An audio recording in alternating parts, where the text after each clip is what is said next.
it didn't seem to hold you back in your career. Oh, certainly not. And he's had extensive experience both as an executive and then later as a consultant. And today, I think you're going to give us a talk about what it takes to create a new market, something that we all, as business people, seem to need to know. Very relevant today. Anyway, I will let you carry on. Thank you. Thank you. I've spent most of the last 30 years trying to make sense of markets that were constantly, mostly completely new markets where it wasn't clear who the customers would be or what exactly they'd be buying, if indeed they ever did buy. Or mature markets where suddenly everything was different. An obscure new technology or a bizarre business model was changing the rules of engagement and wiping out the competitive advantage of successful businesses. 7 years ago, I started a serious study of how new markets are created and mature ones disrupted. How did a couple of PhD students drawing a map of the World Wide Web and dreaming of organizing the world's information create a business that in 10 years went from no revenues at all to $22 billion? How did Apple go from barely profitable niche computer maker 10 years ago to the most admired company in the world with a market value of $350 billion? The main question I tried to answer when writing Winners and Losers was, what does it take to create a new market? I wanted to find out if there was a set of attributes shared by all the winners, regardless of market or industry, size or country. I found some answers by examining the stories of 20 very different organizations. Some created a market but lost control of it. Others failed entirely, but a few succeeded. What did an idealistic non-profit organization like the Open University have in common with buccaneering capitalists like Rupert Murdoch and Michael Dell? What qualities did Starbucks share with Amazon and eBay? What was it about these companies that enabled them not just to create an entirely new market, but to hold on to their prizes? Some of my most interesting subjects have been both winner and loser. Apple created the market for personal computers in 1977 with the first one that could be used by ordinary people. But in 1981, IBM announced its PC, which made these strange toys respectable for businesses, and its sales soon dwarfed Apple's. But Apple had been attracting some incredibly talented people and borrowing ideas from others. In 1984, it completely redefined what a personal computer could be. The Macintosh had the kind of desktop we're all familiar with now, a product that was so intuitive anyone could use it. It was, in Steve Jobs' words, insanely great. Unfortunately, that description fitted Jobs and Apple at the time all too well. Everybody loved the Mac, including Bill Gates. Unfortunately, only 250,000 people bought one, half of Apple's target and a sixth of the number of PCs IBM sold that year. For the corporate market, the Mac was too expensive, underpowered, and a bit too different. Instead of the expected triumph, Apple tore itself apart. Jobs had already got rid of one CEO who tried to impose a bit of discipline on Apple, and now he tried to oust John Sculley, the CEO he'd just gone to great trouble to recruit. But this time, it was Jobs who was ousted.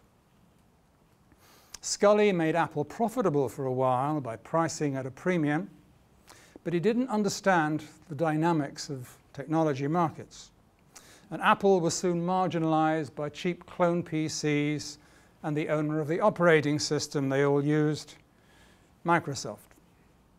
Bill Gates rubbed salt in the wound by incorporating many of the Mac's features into Windows.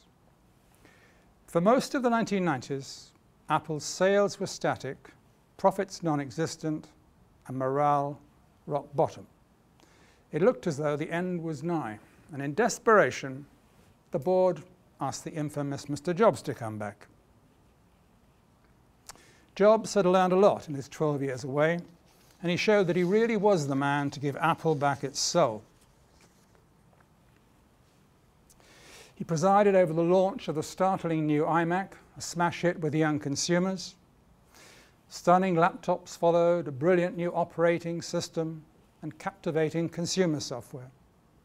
Jobs then decided that what one of the new programs, iTunes, needed was a very much better MP3 player.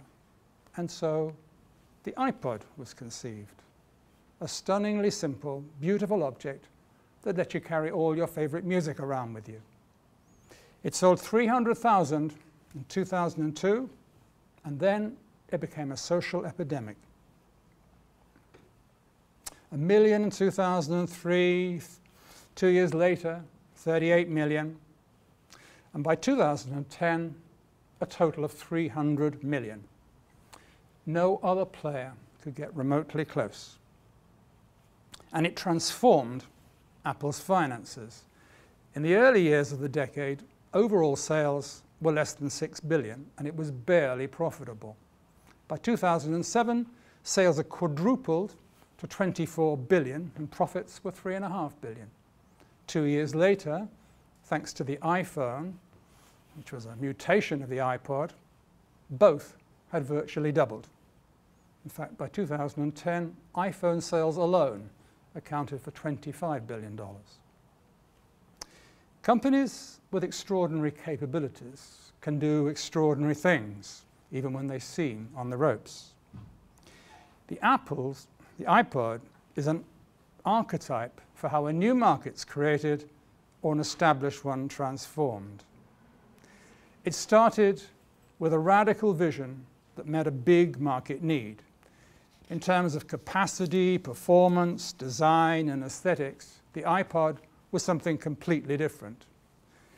The first reaction of analysts was to dismiss it as a distraction from the serious business of competing with Dell and Microsoft.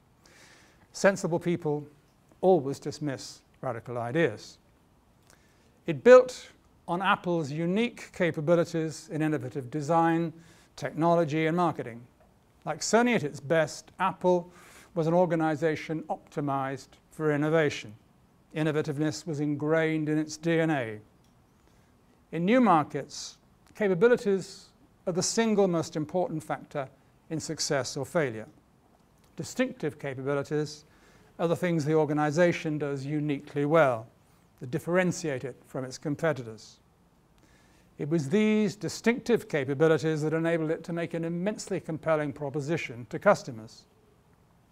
The business was now a brilliant marriage of entrepreneurial spirit and management discipline, and it developed a radically different business model that showed the battered, defensive music industry how to make some money out of online music instead of bleating about piracy. Apple had had all these attributes when it had launched its first computer, and most of them when it announced the Mac. But it frequently lacked the fourth, the elusive combination I call disciplined entrepreneurialism. Apple had entrepreneurial and creative qualities in spades, but Jobs' ego, whims, and tantrums did enormous damage to his business. He veered between being Apple's greatest asset and its evil genius. After he left, Apple went to the disciplined extreme and allowed Scully, the professional CEO, to squeeze the life out of it. All the market creators I've examined had these 5 attributes, among others. They're all rare, but their combinations very much more so, which explains why so few completely succeed. Google's story is an extraordinary one, but it's typical of many others in that the first things to emerge were the big idea and the capabilities. The customer proposition and the business model came much later. Larry Page and Sergey Brin didn't set out to create a search engine, let alone a business. They were PhD students who built a map of the web, a mathematical model which ranked pages according to the links from other pages. When they looked at established search businesses, they were astonished at how irrelevant many of their results were and realized that their model would make an infinitely better search engine. When they decided to make a business of it in 1998, their first thought was to license the technology to others. But nobody was very interested in improving search then. Web businesses wanted to keep users within their portals as long as possible to maximize advertising revenues. Page and Brin hated the idea of funding Google through ads. That could only distort the search results. They concentrated on building the biggest and best computer network they could afford and on organizing the world's information and making it universally accessible and useful. If they found a way of making money out of it, that would just be a great side effect. It took quite a while. By June 2000, Google was getting 18 million searches a day, which made it the biggest on the web. But it was burning money. They decided they could live with simple text ads, but the first version of AdWords didn't generate enough cash to cover their growing costs. Then they spotted the brilliant innovation of a rival. Bill Gross invented the model that auctioned the responses to keywords and only charged advertisers when they clicked through. Google borrowed this idea and refined it. On AdWords, the more users clicked, the higher the ad rose, rewarding relevance. Advertisers were only paying for qualified sales leads, so they loved it. And users actually found these ads useful. Google had the advantage of being the strongest brand in search with the largest possible audience for advertisers. What made its proposition for advertisers more and more compelling was the exponential growth in the number of searches being made. These were truly fabulous feedback loops. The bigger its computer network, the better its results. The more users, the more clicks. And the more money Google made, the more it had to invest in extending its computer network, hiring more engineers, and an endless array of new products. But they kept very quiet about it. Hardly anyone realized until Google's IPO in 2004 just how profitable it was. In 10 years, it went from no revenues at all to $22 billion. Google's story shows that being first in a new market doesn't necessarily mean winning leadership of it. It wasn't the first into search or contextual advertising, but it quickly became dominant in both. What it did was transform those markets. Microsoft wasn't a first mover either, but it marginalized hardware pioneers like Apple and IBM and software pioneers like Netscape and WordPerfect.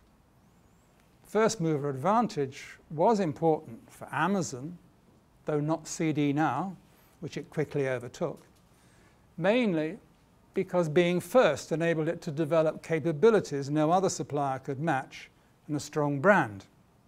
Being first can be a means of becoming the best or of building strong ties to customers or other barriers to competitors, but it shouldn't be an end in itself. Google's a fascinating example of disciplined entrepreneurialism, often encapsulated in partnerships between people with very different but complementary skills. Google's founders didn't think they needed a CEO, and Eric Schmidt certainly didn't want to join a search company. But they all realized that each had something special that the others didn't have, and formed a triumvirate which worked very well during its explosive growth phase. Google's history also highlights just how crucial distinctive capabilities are in building competitive advantage. Businesses like Microsoft and eBay, that lock their customers in and competitors out, enjoy much less genuine loyalty than Google and Apple, who rely more on delighting their customers than on their strategic assets. Google's idealistic vision isn't that unusual. Very often, they have little to do with making money. You'd expect that, of course, from the Open University, dedicated to extending access to education, and it's not true of companies like Dell and Ryanair, whose business model is all about low prices. But many are as inspirational as Apple's insanely great products. For eBay's founder, it was creating a level playing field for part-time traders. For Amazon, becoming the world's most customer-centric company. We can all have good ideas. Making them happen is infinitely harder. That's where capabilities become crucial. Developing a set of organizational competencies that competitors can't easily copy. Every winner I've examined was obsessive about endlessly enhancing its core capabilities, being the best it possibly could.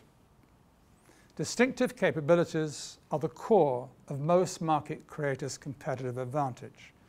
Nobody's ever been able to match Apple for innovation. For years, no search engine was remotely as good as Google's. And when some American universities blew millions during the dot-com boom on half-baked e-learning ventures, the Open University quietly went from strength to strength because it was one of a handful of institutions that really knew how to develop great online courses and how to support students at a distance. How compelling the proposition is to customers is often a reflection of how distinctive the capabilities are. If you're the only business able to offer it, you've got something approaching a monopoly for a while. That applied to Starbucks in its early days as much as it did to the iPod. Like Apple, it took a radically different approach to the rest of its industry, nurturing its human capital and systematically training its baristas to provide customers with the best possible experience, consistently on a large scale. It was years before it had serious competition in the US. Like most new brands, Starbucks grew one sip at a time. That can only happen if the capabilities are deeply embedded in the organization. They didn't depend on a few talented individuals.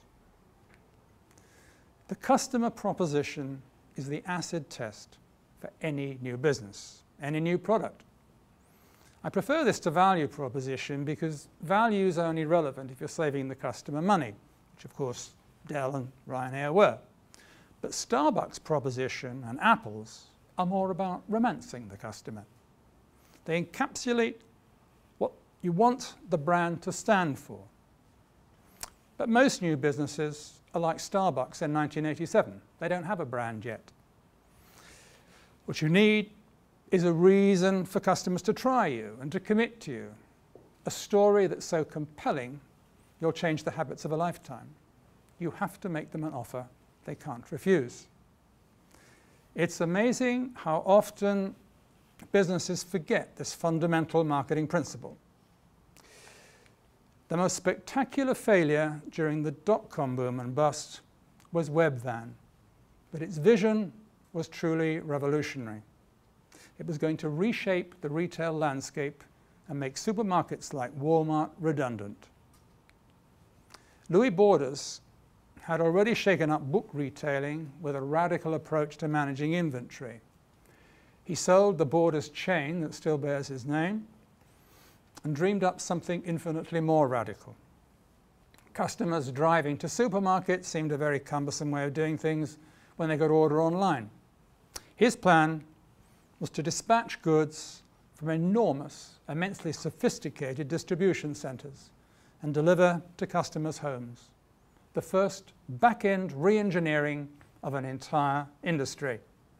Each center cost $35 million to build, but if it achieved 8,000 orders a day, it would have margins of 12%.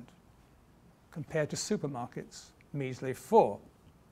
Supermarkets would be like albatrosses. The key to success was who would be first to scale. In 1997, Borders declared that Webvan would either be a $10 billion business or nothing. 2 years later, he decided $100 billion would be closer to the mark.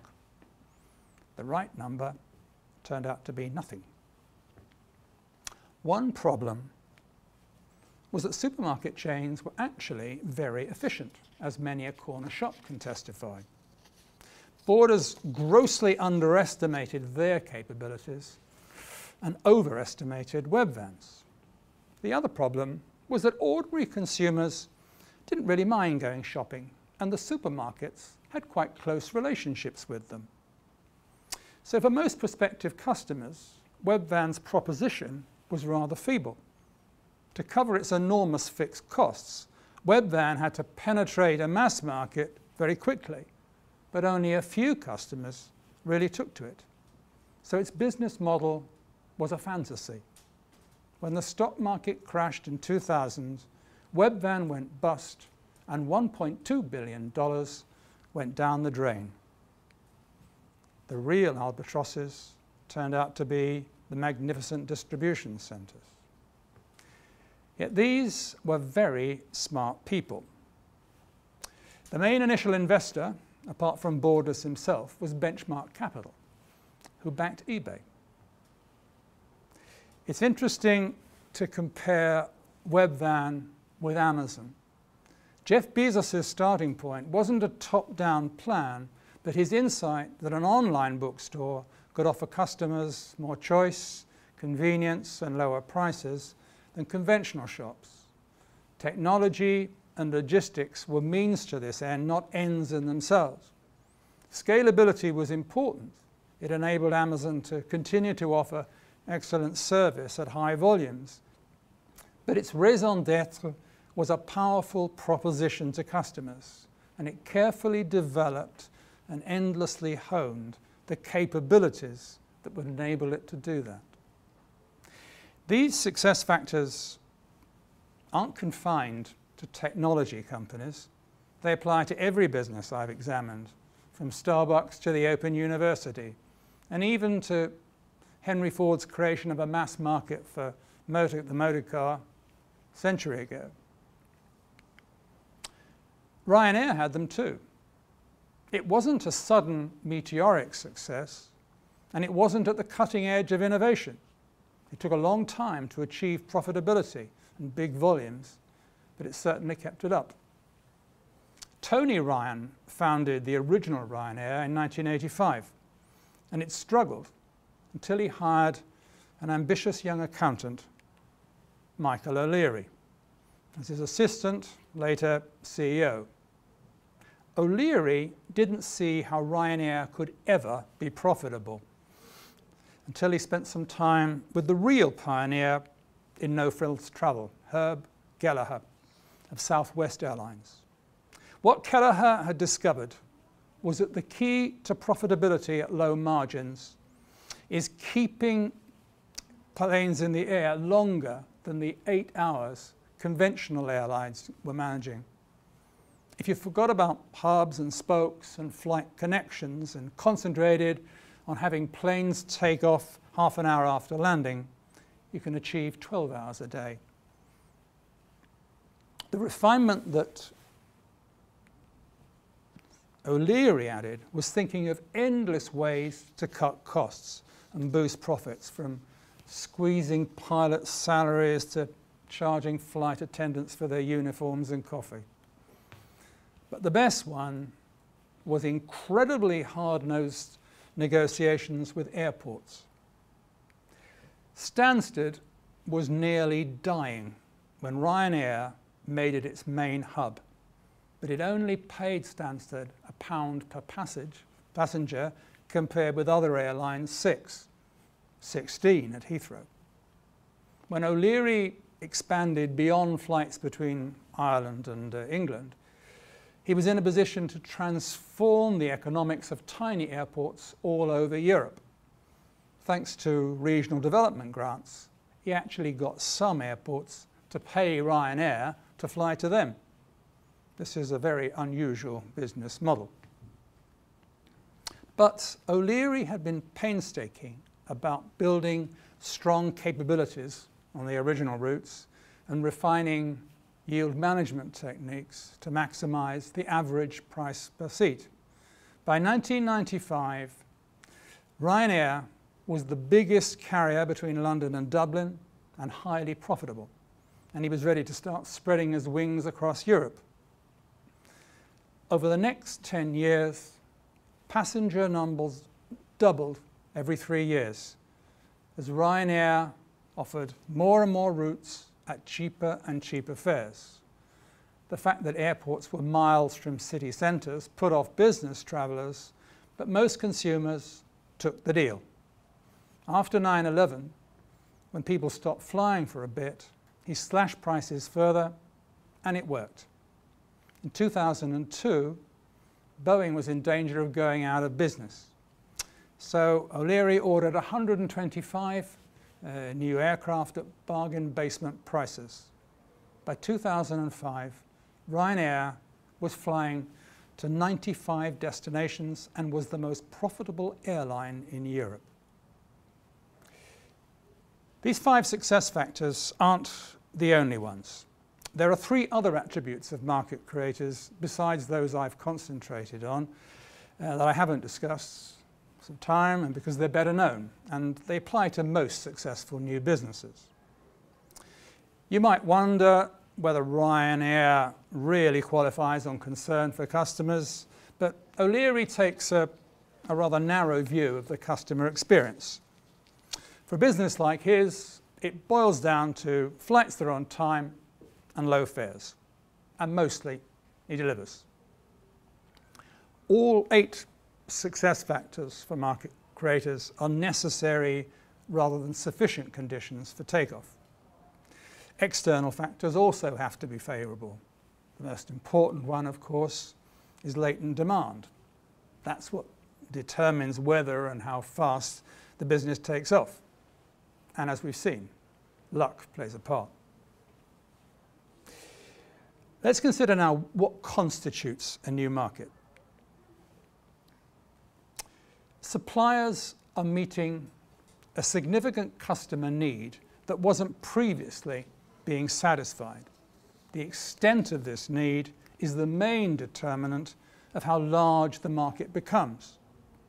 In most radically new markets, the need hadn't been clearly articulated before. Nobody knew in 1980 how much they needed a personal computer, let alone a search engine or a cafe latte. Yet these products came to be seen as essential by millions of customers. New markets are conceived by radical innovation, which can be in technology, product design, or business process and model. Not all the innovations come from market creators. The market for PCs was driven primarily by technological developments by hundreds of businesses and individuals that later discovered all kinds of customer needs. Amazon's innovations were the systems it developed, which of course built on the innovations of those who created the internet. Dell's and eBay's innovations were primarily in their business models. Business models seem bizarre at first, and other features of the market are difficult to make out. It's generally impossible to predict how big the market will become, and it's not clear who'll sell what to whom, if indeed any money ever does pass hands. Viable business models can take years to emerge and frequently never do. To compete in the new market, suppliers must possess capabilities that are initially very rare. The lack of these is the most common barrier to other suppliers, including incumbents in markets invaded by the new ones.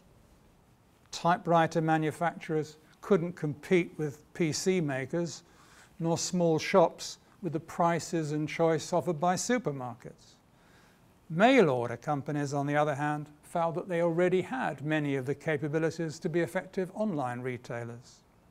Now, what I'm talking about here aren't distinctive capabilities that give market creators and leaders their competitive edge, but enabling capabilities that every supplier needs to have or acquire. And it's these capabilities that enable the first suppliers to make compelling new customer propositions that address the unsatisfied need. Not many entrepreneurs set out to create a new market, and they don't do so literally in the way a designer creates a new product or a singer writes a song. The strategic visions that succeed on a big scale end up addressing a real unmet need. They discover competitive white space where no one else was looking, and they evolve into customer propositions that no one else can match. That's the prize that market creation offers, but holding on to it's immensely difficult. Competitive advantage in the new economy is much shorter lived than it was in the old. Companies like eBay, Google, and Microsoft with immensely powerful strategic assets aren't at all typical. No business has been able to stay leader of the PC industry for more than a few years. First Apple was toppled, then IBM, then Compaq, and recently Dell. Even Microsoft's domination of the desktop is crumbling now.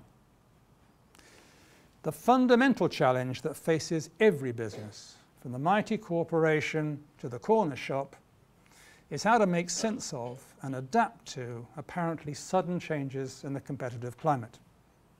Most businesses are swept away eventually. Scarcely any last as long as a human life, and only a handful hold on to industry leadership for more than a few years. How do they manage to ride the waves of creative destruction? My last story provides some of the answer. A little sip. In 1992, Nokia was on the ropes. An unwieldy 130-year-old conglomerate with 187 ill-assorted businesses. In the 1960s, it had started investing in electronics and telecom, but 30 years later, nearly all its revenues were coming from rubber, cable, and paper. After a disastrous diversification into TV sets, the suicide of its CEO, and the collapse of the Soviet Union, Finland's biggest trading partner, it was facing financial disaster. Powerful shareholders wanted to sell off the newfangled high-tech businesses that were burning cash.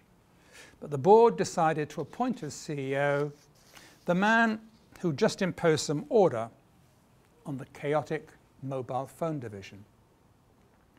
Jorma Ollila came up with a strategy that stunned them. If mobile was to realize its growth potential, it would need enormous investment and the tightest focus. Ollila wanted to apply creative destruction to the whole company. Ditch all those old businesses and concentrate on mobile phones. He calculated that by the end of the decade, sales could rise 350% to 12 billion euros. The board was skeptical. But in fact, revenues hit not 12, but 30 billion euros by 2000. Unlike Motorola and Ericsson, the established leaders, Nokia saw that this was something completely different from previous generations of mobile phones. Digital technology made possible very much faster network growth and tiny handsets, affordable by a mass market. Nokia had been the first to master this technology, but also the other capabilities demanded. This market would be dominated by consumers wanting a variety of phones to meet their particular needs. Nokia made itself a master of sophisticated design, branding, and market segmentation. For the first time, it was a phone maker, not the network operator, who had the closest relationship with customers, and Nokia became one of the top 10 brands in the world. But, as happens to most innovators, Nokia eventually found that it was the complacent incumbent, being blindsided by new players it hadn't considered. Even Samsung, a former subcontractor in an even more faraway country, was creeping up on it with the first camera phones and clamshell designs. Now that components and software could be bought off the shelf, the barriers to entry were much lower. Nokia was no longer the leading innovator and slow to recognize demand for new kinds of phone. Since then, of course, Apple's iPhone and Google's Android have posed very much greater challenges. The crucial attribute that Nokia had in the 1990s was the ability to master entirely new capabilities, one shared by all my outright winners. But even that isn't enough in itself. All the long-term successes had to get many things right, and I haven't talked about those at all, really, just this one. What lessons are there from all this for companies not necessarily planning to create a new market, but considering entering one? The success factors aren't identical. The really important ones will be specific to the market. But they do suggest some questions every new entrant needs to ask. The most important one is, what will it take to compete in this market? That raises two further questions. What exactly is this market? And what are the essential capabilities and assets to be a credible player? If we think the answers to these are easy, that's probably because we've missed something. Our first impressions will almost certainly be wrong. We could start by asking who's selling what to whom. You'd think that was easy, but in virtually all the new markets I've examined or ever worked in, at least one of those things wasn't clear, and sometimes none of them. Customers and competitors are the most difficult to pin down, but it can take a while to make out what the generic proposition is. What exactly is the customer buying and why? Another starting point is the 5 characteristics of a new market. They'll all be hazy at first, but they do provide a framework for thinking about it. If, for example, we find a wide range of capabilities and business models, then we're looking at more than one market. We need to decide which one or which segment we're interested in and why. The most important difference from any market we're familiar with will probably concern capabilities. What are the essential enabling capabilities and assets that every player needs? The most crucial question of all is, do we have them? And what would it take to acquire them? Not asking these questions, or not really answering them, is probably the commonest reason for failure. Even Apple, in the early 1980s, thought that it knew infinitely more about personal computers than IBM, but it didn't know how to sell them to businesses, and it was squeezed out of the overall mass market that evolved. And that market changed so fast that eventually IBM realized that it didn't quite have what it took either. You can also overestimate the difficulty of acquiring capabilities. Many old economy businesses did this in the 90s. The online world seemed so exotic, they thought that only a new cast of digerati could understand it. Yet it didn't take long for retailers, for example, to get online. It was particularly easy for mail order companies, as they had most of the capabilities already, which is more than many dot-coms did back then. And Tesco made a success of home delivery with a much simpler, cheaper model than Webvan. The next deceptively easy question is, who is the customer? Or who might the customers be when they eventually emerge? The people who invested in Webvan thought that other people would attach the same importance to avoiding supermarkets as they did. Mistaking early adopters for the advance wave of a mass market is a very common mistake. A big part of Nokia's success came from treating each market segment differently and consumers with respect. Its rivals thought that their customers were network operators. In a competitive market, the supplementary question that's really important is, why should customers choose us rather than any other supplier? Or which customers might choose us? If we already have customers in an adjacent market, that makes entry very much easier. When supermarkets started selling books and DVDs, they knew that a proportion of their existing food customers would pick one up occasionally. For most new ventures, winning the first customers is an enormous challenge, which leads to the next question. Does our value proposition give customers a compelling reason to choose us, and to do so repeatedly? Webvan's didn't, Ryanair's does.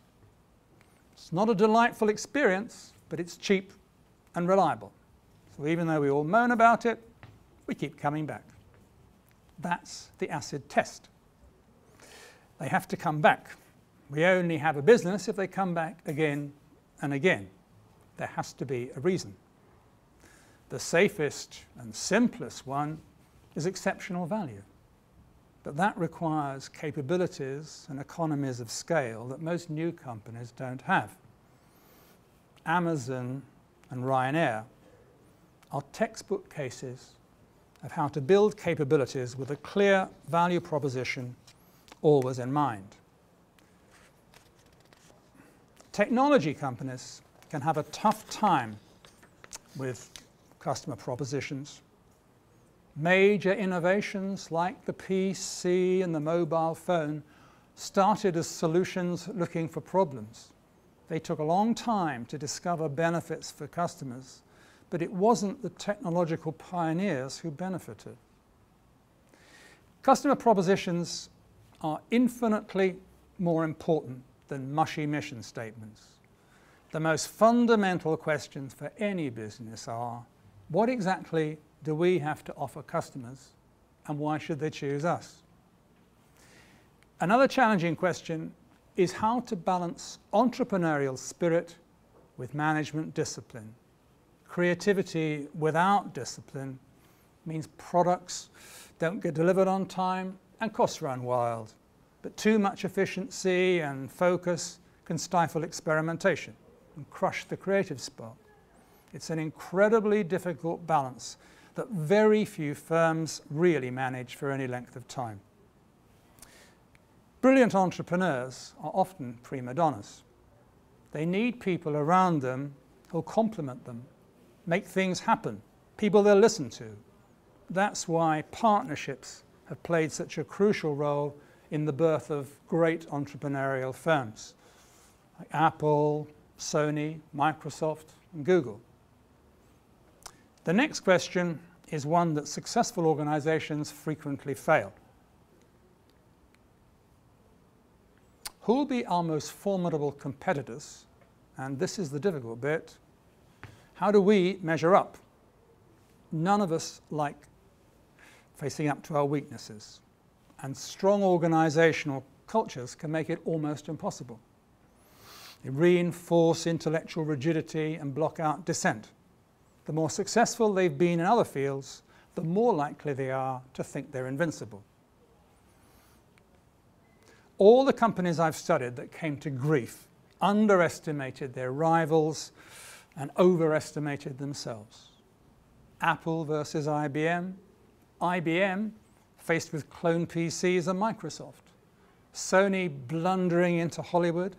Netscape attacking Microsoft. Webvan challenging Walmart. AOL thinking it was a real media company that could transform Time Warner. Entrepreneurs and business leaders need exceptional levels of self-confidence and optimism. It's often their stubborn belief in an idea everyone else thinks is crazy that leads to enormous success. But there needs to be someone in the organisation prepared to challenge the consensus view and ask the difficult questions. All too often, hubris leads to nemesis. There certainly needs to be something special about the business, something people can believe in, something that differentiates it from its competitors. If a new market's growing fast, there'll be a flood of new entrants, typically with near identical strategies and offerings. That happened during the dot-com boom, discount telephony, health clubs, even wine growing in New Zealand. The end result is invariably massive overcapacity, commoditization, and a big shakeout. To have any chance of survival, you have to follow Apple's advice. Think different and stay different. Great market creators do it by being better than everyone else.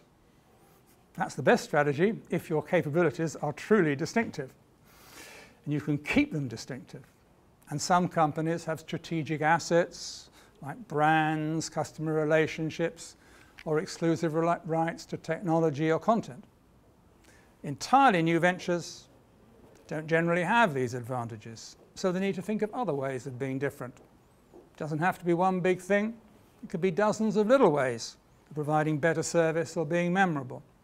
But it has to add up to something that matters to customers and that others can't easily imitate. There's no such thing as an inherently attractive market, and sexy ones are dangerous. Lots of other people are swarming around them. Really attractive opportunities are ones where there's some white space, where we have not only the right capabilities, but a chance of establishing a competitive edge. If we've got plausible answers to all these questions, we're most of the way towards the last one. How coherent and realistic is our strategy? That means thinking clearly about the market we're addressing and being honest with ourselves about our capabilities compared to the competition. Almost certainly, both will change, and we'll have to revise our previous assumptions and adapt our strategies frequently. But great ventures don't start with realism and coherent plans. Above all, they need imagination, energy, and passion. They need heart and head, and be prepared to try many things. But every now and then, we need to step back and ask ourselves some hard questions. And not just these ones. Thank you.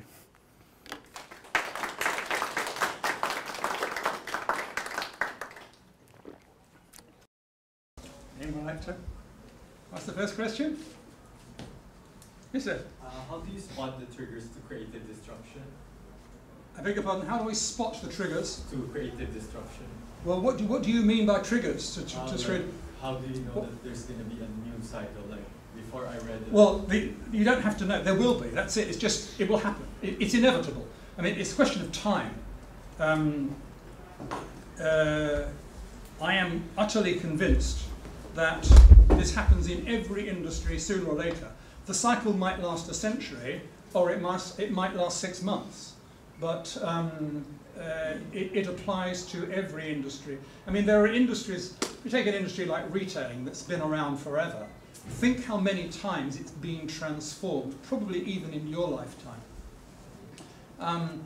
The process of innovators coming up with new approaches, new technologies, new business models, new ideas, it's just endless and it never will stop. We have lived through, or I've lived through, in the years actually, in the 30 years since I was last in this building, probably the most intense phase of creative destruction in human history. And it's not showing any signs of slowing down now. So the threat, if you want to look at it, or the opportunity is always there. There's always going, I mean, as you know, Bill Gates once said, "My biggest fear is not of anybody I know about, it's two guys in a garage that are dreaming up something that's going to destroy my business."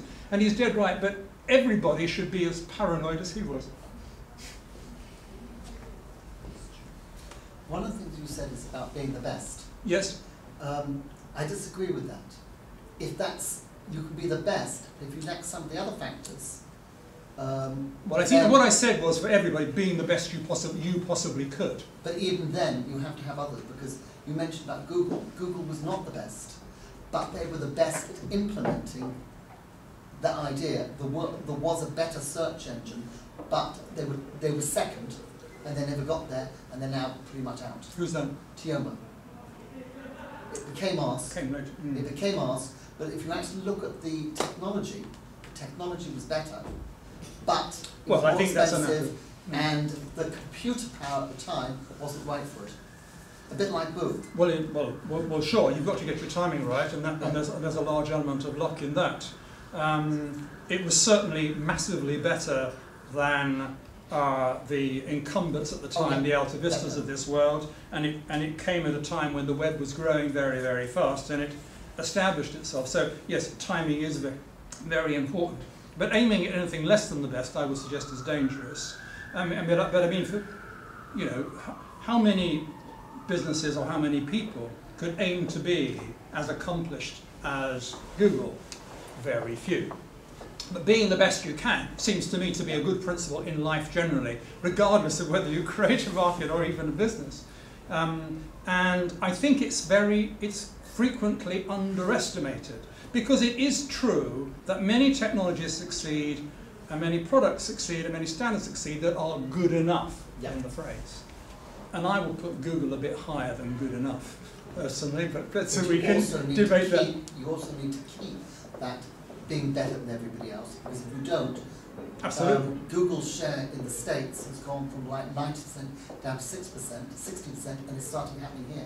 If you look at the search experts, they're all switching away from Google, because it's lost its... Well, I shouldn't think they're too worried about the experts, they're worried about the mass market. The last time I looked, the market share was looking pretty good, but let's get bogged down in detail. I mean, yeah, I think that you're absolutely right about the general principle. Keeping capabilities distinctive is very difficult, because other people catch up with you. Certainly no one would say that now that Google is the best search engine that there could possibly be. It just happens to be the most convenient, and it's certainly good enough for most people. But look at Internet Explorer. Patently one of the weakest browsers for decades now, and it's still got a market share of what, 60%? There we are, you see? Why bother changing? If it's good enough for you, well, just keep going. Corporates won't change. Corporates won't change. Maybe. Well, it's not very difficult. I think quite a few corporates have, but anyway. But I mean, yeah, it's keeping distinctive. I mean, and that's a serious problem for Microsoft generally, because it's not very good at being innovative. I mean, you know, most versions of Windows, including the last one, were one way or another a copy of the Mac's operating system, and nothing wrong with that. That's what most of us have to do, is imitate other people's innovations. And make the better. Keeping yourself distinctive is very difficult, and of course the strategic position of the desktop has changed massively too. Thinking different has a degree of substantive risk involved into it. Sure. What's your word of caution for that? Well, I was using it in a bit of context. I mean, I was really actually in just this context really about differentiating yourself. If you don't differentiate, then you're in trouble. If you're just like everybody else, well, you'll die. You know, unless you've got some other kind of competitive edge, like a geographical one or whatever. So it's an absolute fundamental for any business, particularly if you're going. I was using that in the context of entering a new market. If you don't have something to say why customers should buy from you that's different from everybody else, well, who's going to be your customer? So that's not being different is more risky than being different, I would say. But I would say, just to follow up on that, there are two degrees, being radically different Yes. and being different. There are two Not different everyone can be categories. radical. So, radical different, I think it's the risk Sure. associated is much more. So how would you manage that? I mean, Well, actually, Apple's a very bad model to follow. Because you only get away with that if you are as talented as Apple is. Or as, you know, particularly you only get away with behaving the way Apple behaved in the 1980s if you have immensely talented people, which they undoubtedly did. I mean, you know, you have to start with the capabilities you've got and maybe build on them and extend them. Well, maybe you do. Every organisation, if it's not to die, has to do that, I would say. But you have to cut your coat according to your cloth. And trying to be Apple, if you are just, you know, some everyday guy in a garage or whatever, it's nice to dream. But I mean, yeah, I think that is dangerous. And it really all comes down to this balance between discipline, entrepreneurialism, creativity, and focus. You know, really every business, I would say, one way or another, has to find ways of reinventing itself, but that means constant experimentation and exploration. And that goes against the big company grain of focus and efficiency and consistent financial results. So it's a dilemma for which there is an answer, and I would say that every company that I know of has failed it in what they've gone to one extreme or another sooner or later. And both, I would say, are equally risky. Come to one extreme. Yeah. So now just we talked about there's a few companies how they succeed. But if you look into that, so many organizations, so when they start thinking differently. They wanted to succeed. Leave about the 10% of them. So their basic structure was a problem. But they will make their all efforts, they will think differently, and then they'll do it. But only few will succeed, Sure. isn't it? It's Darwinian process. So, because only the thing is, we don't know what factors will get leads to success. Like in a movie, when because everyone wanted to make a movie that it will get succeed, isn't Yes. it? But there is no any particular formula that what factors will influence the audience that they will like it, isn't it? Yeah, I mean, I shouldn't have implied, if I did, I apologise. I wasn't implying that what I was suggesting was a formula for success. I think I did use the words necessary rather than sufficient conditions. But if you don't get those things right, you won't create a market. And that's a very very difficult combination. And timing and who the competition is and so on, all sorts of things, whether the technology is there, whether the infrastructure is there, all these things are very important, very important. And I mean, actually, I highlighted positive feedback loops in the case of Google, and they were particular beneficiaries. They stumbled across these extraordinary positive feedback loops that they hadn't dreamed of when they started out. But every one of these successes benefited to some extent. And there is an element of good luck in that, but there's also a lot of talent too. You don't do it just on luck. Maybe you could say eBay did, being in the right place at the right time, but they did get some things right in the early days. And they did know how to organise, to manage community, and they invented things like the rating system for traders, which proved to be a great success. But it was really fabulous feedback loops and network effects that made them impregnable, even when they only had 300,000 members within a year or so. So that was extraordinary luck. But I think in most cases it's a combination of both.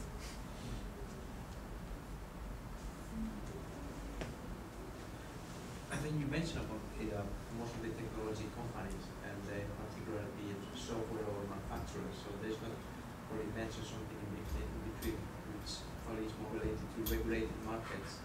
So probably in this area there is not maybe incentive for creativity because it's kind of oligopoly. Depends how long they stay regulated, doesn't it? I've worked in some markets that were once regulated, and then, I mean, look at the, I mean, I worked in telecoms, and the telecoms industry was a, you know, they thought they were riding on the crest of a wave in the 1990s, and look where they are now. Totally commoditized, most of them. So there is a problem for efficiency, for creativity. Yeah, well, I mean, yeah, I mean, obviously, what I'm talking about are competitive marketplaces. Of course, you can be regulated without and still be competitive, but that are open. I mean, the fundamental principle is well, fundamental assumption I suppose I've made is markets that are open to new entrants, where new entrants can come in. If they can't, because of a monopoly or or a regulated oligopoly, well, I guess that does change things a bit. But who knows what governments might do or authorities might do about regulation.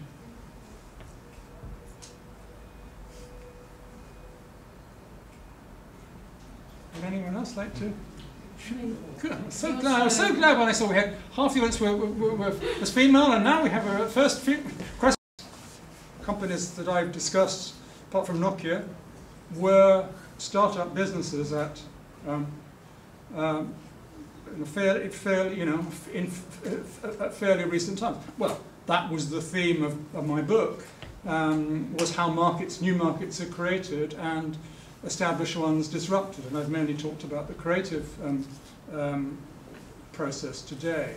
And I tried at the end to sort of talk about some general lessons for any business that's going into a new market on the assumption that it probably was a startup. But I think the principles, many of the principles apply, not necessarily exactly, but I think it behoves every business to think, what's the idea behind our business? What are we really good at? What are we better at than anybody else? What is our proposition to customers, and how does that compare with others? How robust is our business model? What is the balance between entrepreneurialism and discipline in our organisation? How satisfactory, how robust is our culture for coping with new forms of competition? I mean, I think they're legitimate issues for every business. Can I follow up on Camille's observation? In terms of your book and the presentation as a whole, I appreciate that these companies originally were small and through a rapid growth, either it be a 10-year lifespan or from the 70s onwards.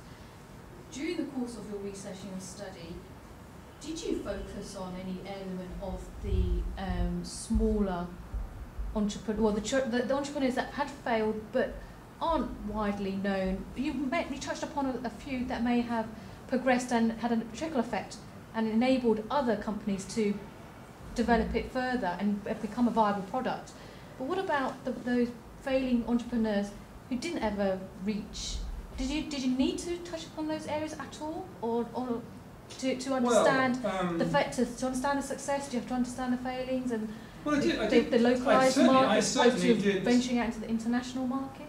The failures that Webvan isn't the only failure that I covered in the book, in my career I've had plenty of exposure. I mean, I have worked at businesses that failed, most new ventures do fail. The vast majority of new ventures, new products, new technologies don't succeed. I mean, my career happens to have been mainly in markets for new technology and new media. And so I mainly wrote about things that I knew about, but I tried to include some other businesses as well. Some people thought I was biting off more than I could chew in any case. But I mean, this is not intended to be a Bible. It's an account. I mean, the stories are told in very much more detail in the book, that I think explains why each one succeeded or failed, and draws together some common elements. And there's quite a lot too about the negative side of creative destruction. the book anyway ended up being too long. We had to cut, I mean, including a couple of the stories that I mentioned. We couldn't publish it. The book would have been too big. So I did what I did, and I'm not uninterested in. I mean, I've run small businesses myself that weren't aiming to conquer the world or anything. And I'm acutely aware of some of the challenges, but I don't feel that I have anything distinctive to say about that, frankly. Fair enough. It wasn't No, criticism. no, sure, no, I didn't take it as such. The fact that you highlight the two distinctive features, it being creativity and discipline. You say there was a common theme in your books and your research that enabled those two distinctions to be pulled out. Did you find, with regards to the discipline, if there was an element of criteria where businesses were continuously failing on the areas of discipline? Well, oh gosh, I mean, nearly every startup that I've been involved in, yes, they were hopeless. I mean, the things that, and businesses that are good, particularly small businesses that are highly creative, frequently lack discipline. They go bust because they run out of money. And, for all the kinds of reasons that cause people to run out of money. And often it's carelessness, you could say. But, I mean, this was something that dawned on me. I mean, these success factors evolved over the years. I mean, I was on and off. I was 5 years working on this. And I think I must have recast those success factors about 200 times. I mean, I lost count. But that gradually dawned on me. I mean, I'm acutely aware that, in my business career, you could divide the world into those people who emphasize discipline and those who emphasize creativity. And they scarcely speak to each other. And an awful lot, far, far too much is said and written about innovation now, how everyone's got to be innovative, as if everybody could. But, and most of it is nonsense, waffle that's said about it. And of course, it's immensely important. We need innovative companies, but the way most innovations spread is by imitation. And the end consumers benefit of that, so so that's fine. But it's very easy for people like me who imagine themselves to be creative to be very patronising about accountants who are saying, well, yes, well, when are you going to be cash flow positive, and so on. But those people do a necessary job, and I think I came to the conclusion that this endless dilemma is one that's at the heart of every business, because it's a struggle between trying to do something different and differentiate and take risks and so on, and give everyone their salary at the end of the month and pay your suppliers and stay in business. And it's not easy, and nearly every business that succeeds in a big way ends up being so disciplined and so efficient that they squeeze out. They did what Scully nearly did to Apple, or came close to doing to Apple. They make it boring and it loses its mojo. And so I would think, I don't know, it'd be very interesting to see what happens to Google and Facebook in the next few years. And maybe we won't know entirely, but it's very, very difficult to get that big and not become solidified. So I think that the danger is always there. It's a danger for every business. And there absolutely isn't a formula for doing it. But acknowledging that it's a problem is perhaps part of the way to finding them. So what are your views on advertising, and how significant is that in the scheme of things? Or that's a different subject altogether? Well, I would just say that in relation to to all the businesses that I've spoken about, advertising only became critical at a fairly late stage of development. They built the brand, as the Starbucks founder said, one sip at a time. They actually built the brand by actions rather than words. Actually, Jeff Bezos of Amazon said a very interesting thing once, that in the normal world, people spend 70% of their merchants will spend 70% of their time shouting about the business, and 30% actually showing it. And in the online world, the proportions are reversed. I don't know that it's just about online. Actually, I would say that in today's conditions, people are so cynical about you know, puffing brand building. The brands really have to be built by what you do, rather than just by advertising. So I think that the role of advertising has changed. Well, clearly we could go on discussing and debating this issue all evening, and please feel free to do so, but I can just suggest that we leave it over a drink. But before that, thank you for a very entertaining. Thank you very much.